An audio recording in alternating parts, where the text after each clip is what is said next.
Hola, ¿cómo están? Tanto tiempo. Bueno, continuando con este ciclo de charlas, vamos a empezar a tomar una serie de trastornos que también se dan en la infancia, niñez y adolescencia y que son sumamente importantes y que los tenemos que conocer.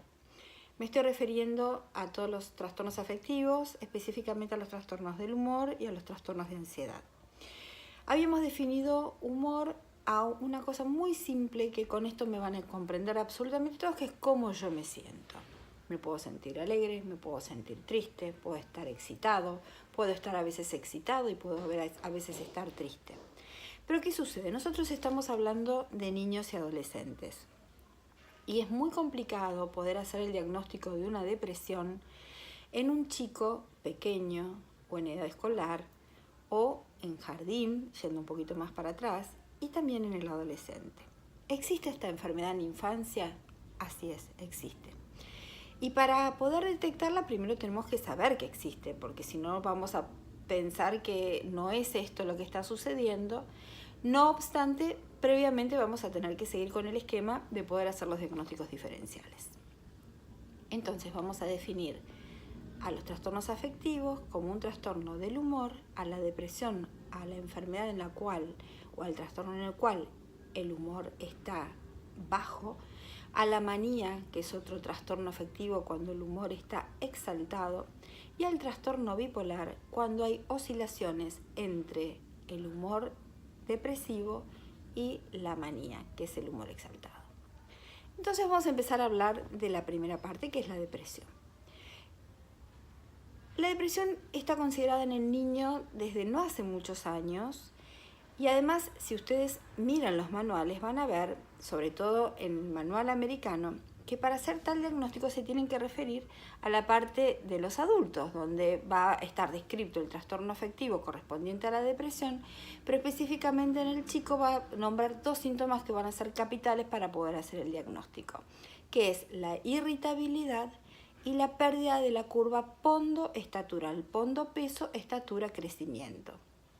O sea, que está hablando por un lado de algún tipo de síntoma, pero por otro lado está hablando de un trastorno de cantidad, que es la dificultad para poder comer, crecer y engordar el peso correspondiente, que esto puede ser para arriba o para abajo, o sea, que puede ser que no suba lo suficiente o que coma demasiado y que suba. Estos son los síntomas target de la infancia en la depresión, pero vamos a ir un poquito más atrás para describir el cuadro y vamos a pensar qué es lo que pasa con un lactante. En un lactante el cerebro no está maduro para poder expresarse y sentarse y decir, a mí me pasa esto, estoy triste, no sé lo que me pasa. Fundamentalmente, ¿qué hace un niñito? Un niñito llora, come, duerme. Cuando se alteran los ciclos sueño-vigilia, cuando hay trastornos de la comida y cuando hay un llanto sumamente prolongado, obviamente después de descartar enfermedades clínicas que produzcan el llanto en los chicos chiquititos, es el caso de los cólicos o los dolores de oído o algún dolor somático, cuando descartamos que hay alteraciones del sueño vigilia por una cuestión de higiene del sueño de la familia o de la alimentación porque hay algún tipo de trastorno digestivo o algún cuadro clínico que me está impidiendo que el chiquito coma, podemos estar pensando en una depresión. Hay situaciones en las cuales hay alteraciones del núcleo familiar, por ejemplo, en la primera infancia se dan los cuadros en los cuales hay psicosis puerperales por parte de las mamás y no hay un buen vínculo o hay una internación prolongada. Acá vamos a hablar de la famosa depresión anaclítica que mencionaba Spitz. Entonces se da un síndrome que se llama hospitalismo. Pero sin llegar a estos extremos, puede ser que un chiquito tenga este cuadro, entonces lo vamos a deducir luego de haber hecho todos los diagnósticos diferenciales.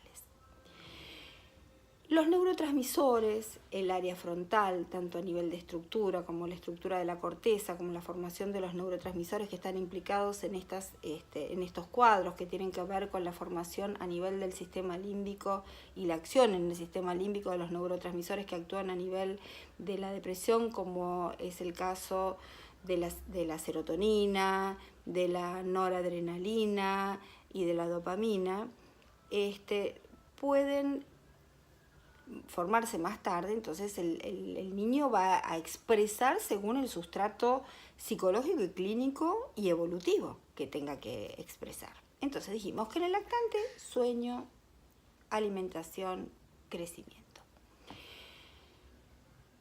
Y llanto.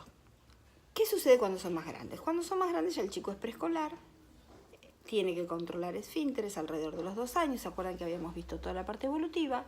Entonces puede ser que un chico que ya controlaba esfínteres deja de controlarlo, puede ser que el chico deje de hablar, puede ser que no quiera ir a su jardín, que no quiera dormir, que no quiera comer. Entonces, ¿a qué me refiero con esta sintomatología? Que yo lo que tengo que saber claramente es cuál es la etapa evolutiva de un niño.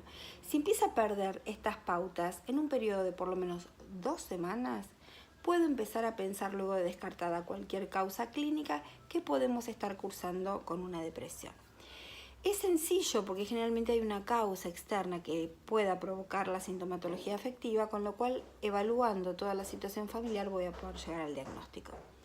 Cuando ya estoy en etapa escolar, bueno, el chico puede negarse a ir al colegio, puede querer dejar de ver a sus amigos, también deja de comer, empieza a cambiar los hábitos que habitualmente tenía. Y cuando ya son más grandes, alrededor de la adolescencia, tienen la sintomatología muy similar a los adultos, entonces aparece la falta de voluntad, la falta de capacidad para sentir placer, o sea, apatía, abulia, falta de actividad, anedonia, la incapacidad para disfrutar las cosas que antes disfrutaban, comienzan a ser sumamente desordenados, no se bañan, no quieren salir o salen en forma intempestiva y pueden fugarse del hogar. Bueno, seguimos la próxima.